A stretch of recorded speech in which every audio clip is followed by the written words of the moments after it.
The last political video I made was because something was wrong on the internet. This time around, I made this video because as an avid doom scroller, I've been watching the struggles of soybean farmers during the second Trump administration. I usually look at the comments afterwards, and I was surprised that no one was calling them what they ought to be called: Soyboys. For a while now, I've been telling anyone that would listen that the Soyboys are begging for bailouts. It seems obvious to me, but somehow other people aren't making the same connection. Let's rewind a little and let me catch you up. This is awful discouraging. You know, we do our very best to grow a good crop to feed the world, and then we can't hardly give it away. That is Warren Bachman. He is a soybean farmer. On most years, like most American soybean farmers, most of the soy he grows gets sent to China. Soybeans are the largest American export to China in terms of value, the country purchasing $12.6 billion worth last year. If you are like most Americans, you might have a bottle of soy sauce in your fridge. And if you're vegan curious, you might even eat some soy products, like tofu.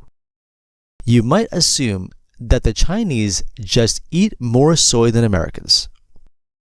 Unfortunately, unlike what some farmers might have you believe, most soy isn't grown for human consumption. We're only 1.5% of the population, and we feed 330 million people and beyond. We feed a lot of the world. Its primary use is protein for producing livestock. Our number one consumer is pork, poultry, aquaculture, the livestock industry, even dairy. 97% of U.S. soybean meal is used for animal feed for chickens, hogs, turkey, cattle, and even fish. Unlike most eaters, though, China is not buying American soy. In retaliation for new tariffs, China has now stopped buying, dropping those sales to zero. American farmers feeling the pain. When China quits buying, our prices go down. Given the fact that these soybean farmers rely on Chinese buyers, you can see how China not buying might be a real problem for them. Do you believe that soybean farmers can actually survive if there isn't an export market for the U.S.? No, ma'am. We produce too much. We produce 40% more than we can consume. So if anything happens where the Chinese decide to stop buying American soy, you can see how that could be a disaster.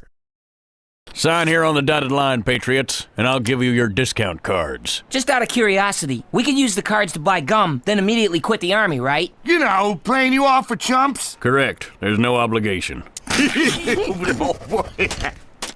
Unless, of course, war were declared. What's that? War were declared. On April 2nd, President Trump declared trade war on the world. He called it Liberation Day. President Trump announced major new global tariffs today, 10% on all imported goods into the U.S. And he escalated trade wars with a second set of sweeping tariffs for about 60 countries. During a speech in the Rose Garden, he also issued retaliatory tariffs against many countries in response to what he called unfair trade practices involving trade barriers and other policies. The rates varied considerably, but were quite high in some cases, including a 34% tariff on China, 20% for the European Union, 24% for Japan, and 46% for Vietnam. The president called it an historic day and said the tariffs would revitalize manufacturing in the U.S. It's our declaration of economic independence. For years, hardworking American citizens were forced to sit on the sidelines as other nations got rich and powerful, much of it at our expense. But now it's our turn to prosper. Chinese buyers responded by stopping their purchases of American soybeans. China has not bought a single export cargo of beans so far this year, which is not very typical. To hear it from some, the Chinese reaction was a bit of a surprise. The trade war was obviously not consulted with us. We love trading with China. If you've counted on revenue every year and it was always there, and then somebody kind of pulls the rug out from under you, it's going to hurt. The funny thing is, all of this was totally predictable. If you don't make your product here, then you will have to pay a tariff, a very substantial tariff. The word tariff, properly used, is a beautiful word. One of the most beautiful words I've ever heard. It's music to my ears. A lot of bad people didn't like that word, but now they're finding out I was right. And we will take in hundreds of billions of dollars into our treasury and use that money to benefit the American citizens. Okay, I get it. You weren't watching his rallies. You want to watch something where he does a real deep dive into his ideas. I know how committed you are to this, and it must be hard for you to, spend 25 years talking about tariffs as being negative and then have somebody explain to you that you're totally wrong. It'll have a negative, it will have, I'll go a step further. If you don't do this, you've lost jobs. Those are 40 million jobs in America that rely on trade. Are you ready? John Deere, great company, they announced about a year ago they're going to build big plants outside of the United States, right? They're going to build them in Mexico. And you threatened them with tariffs and they stopped. That's right.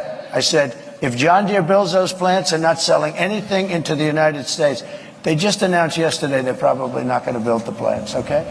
I kept the jobs here, and I'll keep them. John Deere will stay here. That thing about John Deere? We'll come back to that later. But I get it. You didn't pay attention until the debates.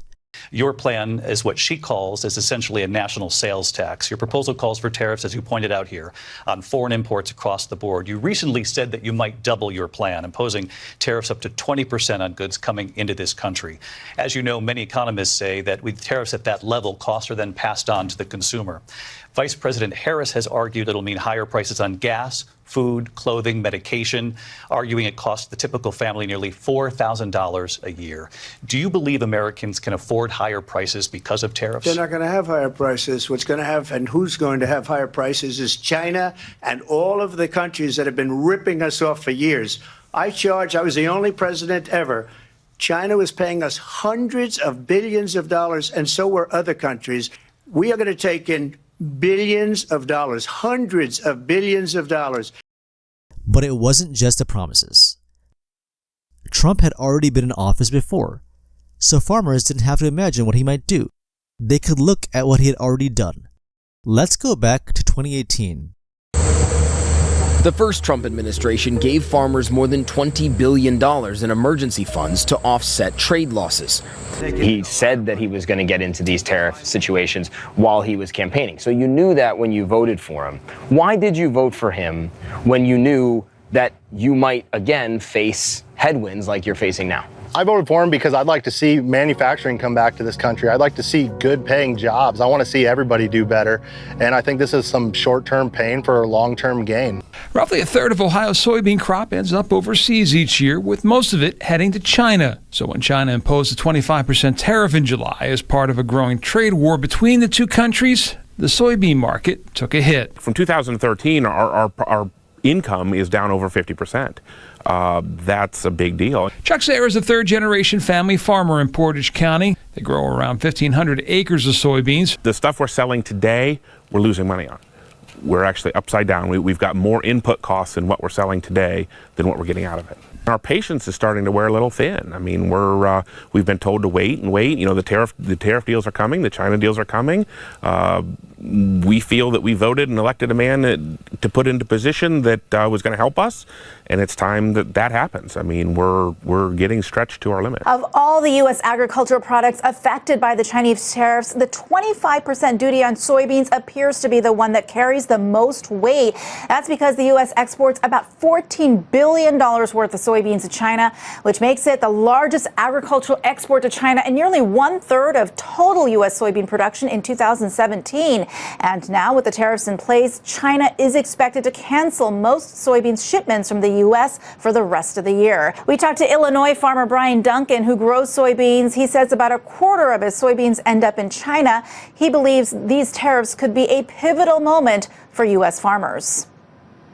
This could have generational implications as far as the economic damage and the economic opportunity for rural America. So certainly it's something we worry about, and we hope to see a quick resolution to it, because agriculture is export dependent and we need these markets. If you spend some time listening to these farmers complain, you'll invariably hear them talking about how their input costs keep going up. It might shock you to learn that some of those costs have been going up because of the trade war that farmers voted for. Tariffs are driving up the prices of raw ingredients used in crop inputs like pesticides and fertilizer. Tariffs have made this year even harder. Every time we go buy something now, the tariffs, what I've seen, the tariffs pass down to the consumer. Trump's tariffs have led to rising costs on things like seed, fertilizer, and even farm equipment. Along with those input costs, equipment costs have also been going up. New equipment costs have increased by 60% in the last 8 years. John Deere, a U.S. manufacturing icon, says U.S. tariffs on steel and aluminum will cost them $600 million this year. The tariffs have also caused layoffs of American jobs. Remember how Donald Trump saved those jobs at John Deere? Over the past 2 years, the company has laid off 2,500 workers. Majority of my family works here. Rafael Gomez was a proud Deere employee, following in the footsteps of his dad and uncles. But now he's one of those laid off workers. It's like a kick to the gut, right? When you're getting laid off after you've given 20 plus years to the company. When you think about these tariffs and the ripple effects that they've had, do you think it's worth it? You hope that possibly in the long term, they would be helpful.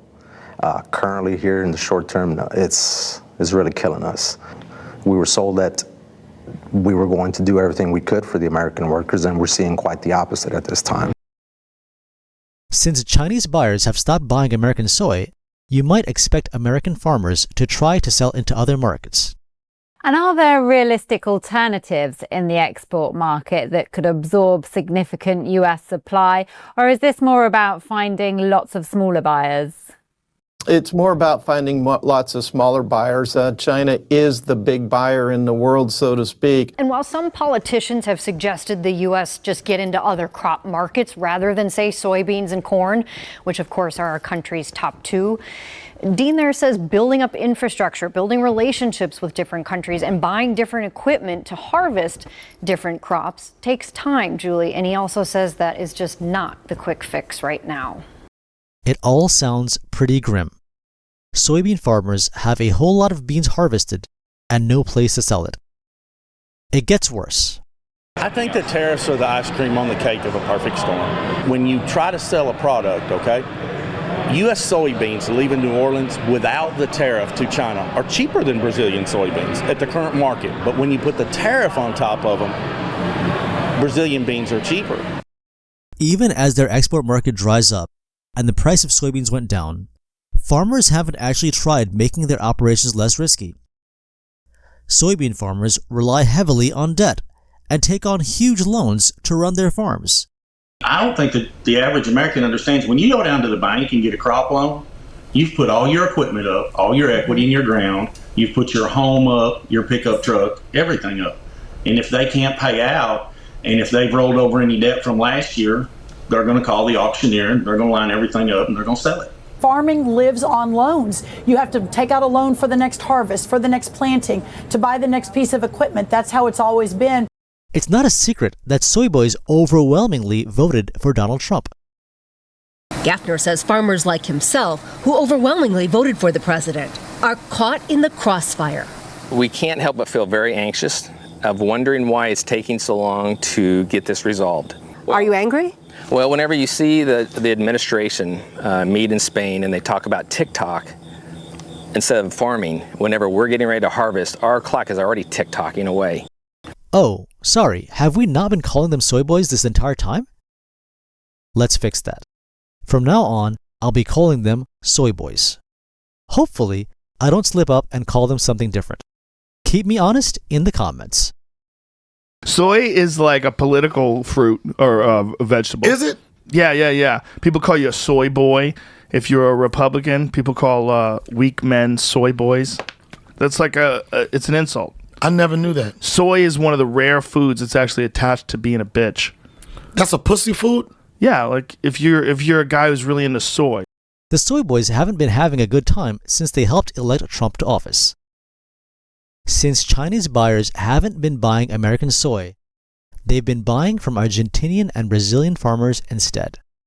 Many growers say they feel betrayed after the Trump administration gave Argentina a financial lifeline, a $20 billion loan. Argentina then immediately dropped their soy tariffs to China, undercutting U.S. farmers. Argentina is a competitor in the soyboy. Did you catch that? That presenter wanted to call that soy girl a soy boy. Soybean business. So how do you feel about that move? Well, that was, like I said, insult to injury. It's not just the fact that tariffs are making American soy less competitive. The Soyboys voted for Trump even though the tariffs in his first administration hurt their export market. Once in office, he put in new tariffs that caused China to retaliate. As that's going on, Trump decides to bail out Argentina. Argentina then turns around and sells soybeans to China, tax-free. What just happened here? Trump destroyed the export market for American soy and then gave China a taxpayer-funded discount on Argentinian soy. That isn't great, but the Soyboys have a way out of this, and it involves handouts. So, how can this be fixed? In the short term, they have no choice but to mail us a check. I don't know a farmer that likes the check program. Nobody wants to take taxpayer dollars, but nobody wants to go broke. A meeting that was supposed to be just a handful of farmers at a local bank, once word got out, turned into something so much more. And for farmers, there was one resounding message: we need help, and we need it now. There was not one person that got up and blamed anyone for anything. Basically, what we were trying to do and what everyone was trying to do was explain the situation, make certain that our congressional delegation understood the situation that is happening in Arkansas and the surrounding states. And that enough told me that this is real. Really, we need another ad hoc payment, maybe in a form of an MFP type payment that we received back in COVID. But we need some major help here, or we're going to have a lot less farmers in 26 and 27. While Soyboys will swear up and down that all they want is a level playing field and markets for their soy, when push comes to shove, they're happy to get on the welfare. The American farmer really wants is just an even playing field, level playing field. We're the ultimate gambler, I guess, as farmers. It's a true test of faith to put something in the ground and hope that it grows, hope that it rains, and then hope that the government does what they can do to, support our trade agreements. President Trump is interested in bailing the Soyboys out. He plans to take the money from the tariffs that American buyers have been paying to the government. We're taking in tremendous amounts of money with tariffs. We've never seen anything like it. No country's ever seen anything like it. I'm going to devote a little bit of that money, a little bit of the tariff money to our farmers. Our farmers have been incredible. I will tell you, we're going to take some of the tariff money, relatively small amount, but a lot for the farmers. And we're going to help the farmers out a little bit, because during this transition period, a period where we're taking in incredible amounts of money, we'll have a little bit of a shortfall with the farmers until the tariffs kick in, because they haven't kicked in for the farmers yet. And I decided before, and I spoke to all of the people here, that I want to make a contribution out of the tariff money, a small percentage of it, but it's a lot for the farmers. It'll make the farmers feel very good, just help them through the transition. And ultimately, they're going to be making a fortune. They will be one of the top in the whole world in terms of percentage gotten from the tariffs we're taking in. But we have so much coming in; it's a very small thing. But I want to, in fact, just get the word out to the farmer, because they'll be struggling until the transition is complete. Then after that, they're going to do, I think, better than they've ever done before.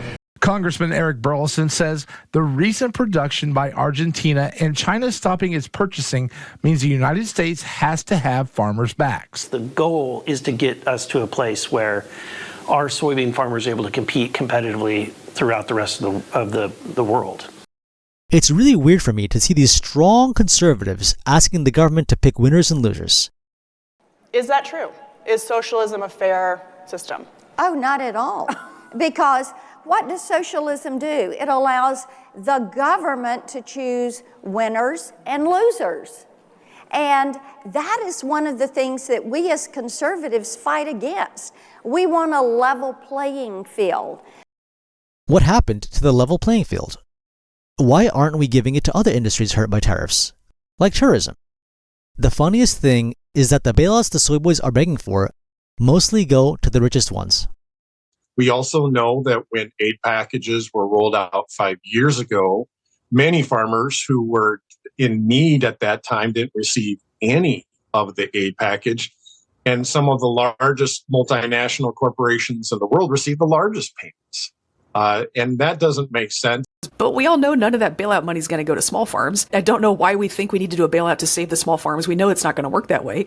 And also, it's the big farms that have the most to lose. It's the big farms that are owned by investors. I saw one the other day where this guy was saying his 1,000-acre farm was going to lose $300,000 on soybeans. He was in Ohio. The average farm in Ohio is 182 acres. And if he's got 1,000 acres of soybeans, that means he's probably got 1,000 acres of corn too. So this guy is at least 5 times the size of the average Ohio farm. That's not a small farmer. He may not be as huge as some other people, but that's not a small farmer. This bailout is by rich people for rich people. Every acre of soybean we grow this year, right now, we're losing $300 per acre. So over our little 1,000-acre farm of soybeans, that's $300,000 worth of loss. You might have had the impression that Soyboys are all struggling to make ends meet. The median small family farmer in the U.S. is a millionaire with a 6-figure income. Let me repeat that. Most small family farmers in the United States are millionaires with a 6-figure income. And that 6-figure income is after you take out all the money you might be losing on that small farm. That's losses, expenses, debts.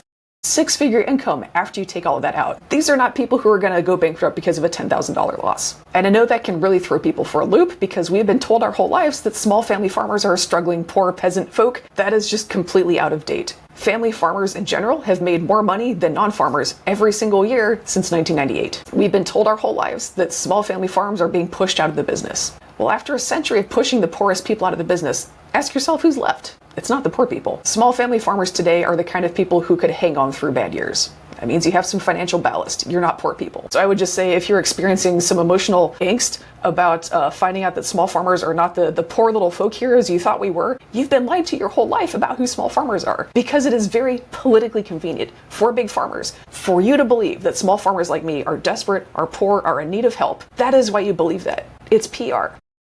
If that weren't bad enough, these Soyboys and soy girls are now looking a gift horse in the mouth, complaining that they aren't going to be made whole from the bailouts.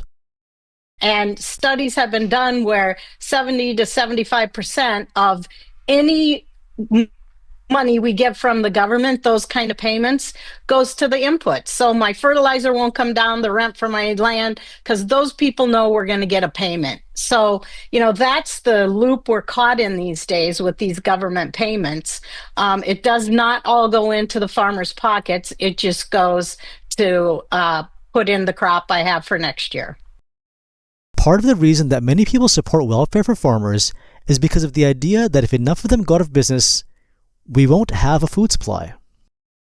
I feel like some of the farm lobby messaging is you have to save farms or else everybody's going to starve. So I just want to point out, we have had pretty serious farm crises that did not lead to food supply problems. That's especially true right now. The farms that are under the most financial threat from the trade war are farms that really focused on growing things for export. Soybeans are the crop that's most in the news for that right now, but there are other crops that also mostly got exported, like tobacco. The farms that are going to have the most financial stress because of the trade war are the ones that were not growing products for Americans in the first place. So I just think it's important for us to know the difference between farmers are having an economic crisis and we're looking at our food supply problem here in the US.